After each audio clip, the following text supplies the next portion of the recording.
Olá, alunos! Vamos corrigir agora a lista de exercício referente à terceira e quarta semana do segundo corte de Ciências do sétimo ano, referente ao conteúdo de composição do ar e camada de ozônio e efeito estufa, aulas que já estão aqui no canal para vocês assistirem. Então, na primeira, fala que o planeta Terra apresenta uma estrutura externa. Quando ele fala dessa estrutura externa, ele está se referindo aqui à atmosfera. Quais são as camadas dessa estrutura? Então é bem simples: troposfera, estratosfera, mesosfera, termosfera e exosfera. Então são as camadas dessa estrutura externa, a atmosfera. Na segunda, vocês tinham que responder o que é a atmosfera e qual que é a sua importância. Então a atmosfera é aquela camada de gases que envolve o planeta, então é a porção gasosa do nosso planeta.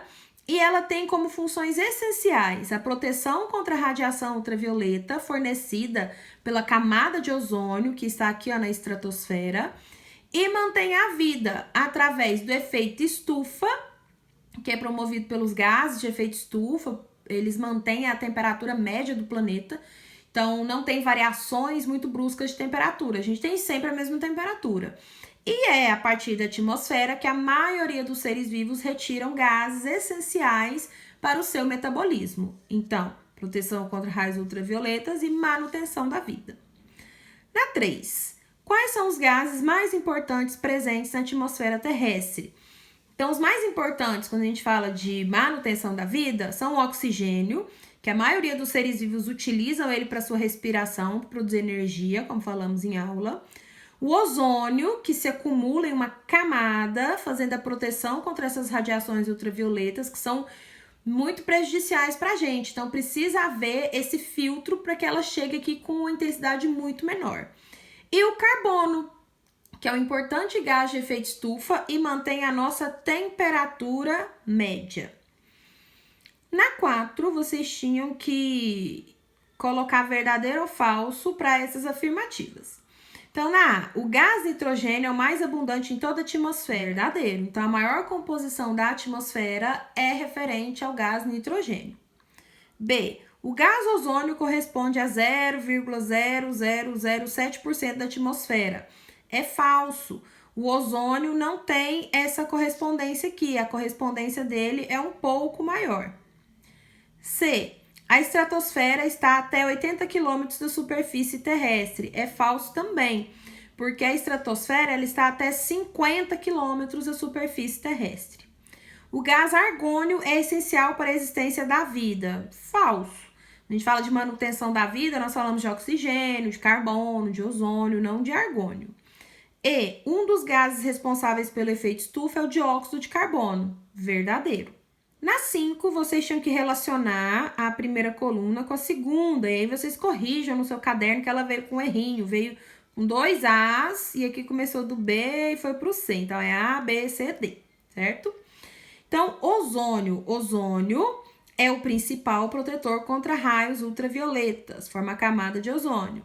B, oxigênio, gás essencial para a vida terrestre. C, nitrogênio, gás inerte mais abundante na atmosfera. D, dióxido de carbono, emitido por erupções vulcânicas e veículos, que é um importante gás de efeito estufa e que é muito liberado por atividades humanas. Na 6, vocês tinham que marcar a alternativa correspondente ao efeito estufa. Então, o efeito estufa é um fenômeno natural, ele acontece naturalmente, ele precisa acontecer e ele traz benefícios para o planeta. Então, é a letra D. Então, o efeito estufa é essa manutenção da temperatura do planeta, o que permite a sobrevivência dos seres vivos. Na 7, ele mostra aí nessa figura a interdependência das esferas do nosso planeta, litosfera, porção sólida, atmosfera, porção gasosa e hidrosfera, que é a porção líquida. E aí vocês tinham que marcar a alternativa correta, que é a letra C. Os solos derivam de uma relação mais direta entre litosfera, atmosfera e biosfera. Não sei se vocês se lembram de estudar os solos em geografia no ano passado, mas a formação do solo deriva de uma relação entre a litosfera, que é essa parte rochosa, a atmosfera, que é essa parte gasosa, e a biosfera, que corresponde aí à região onde tem vida, onde tem seres vivos.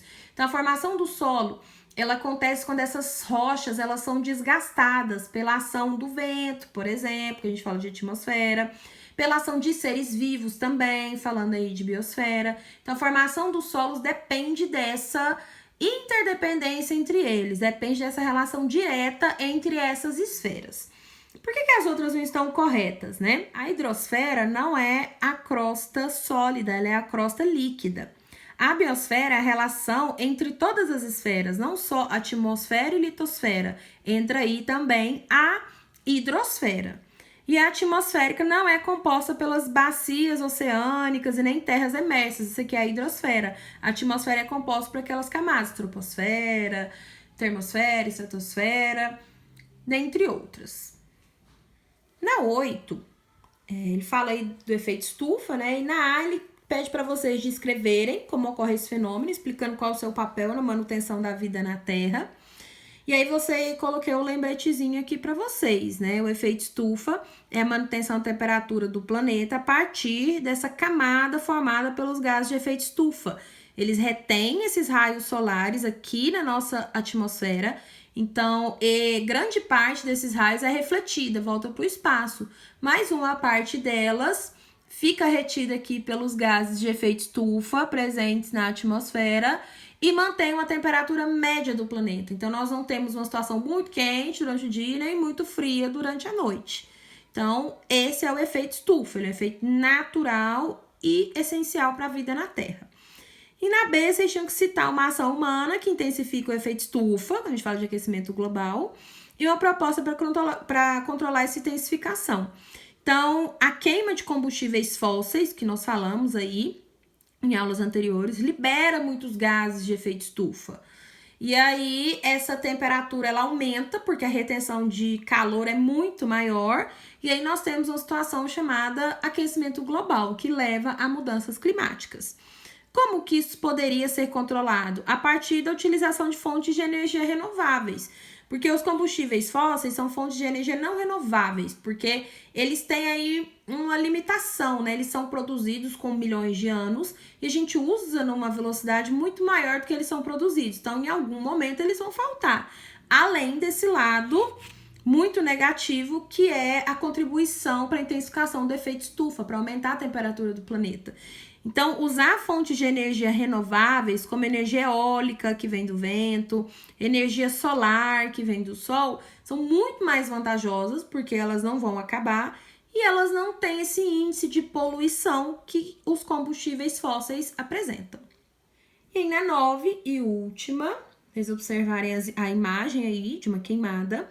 Na A, qual gás presente no ar é um reagente na queima mostrada nessa imagem? É o oxigênio.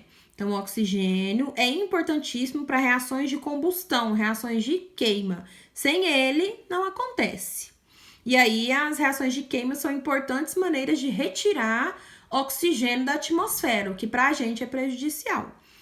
E na B, qual gás é produzido nesse fenômeno? Dióxido de carbono. O dióxido de carbono, ele é produzido em todas as reações de queima, ele é um gás de efeito estufa, então o aumento da concentração dele na atmosfera aumenta em muito a temperatura do planeta. Então, por hoje é só.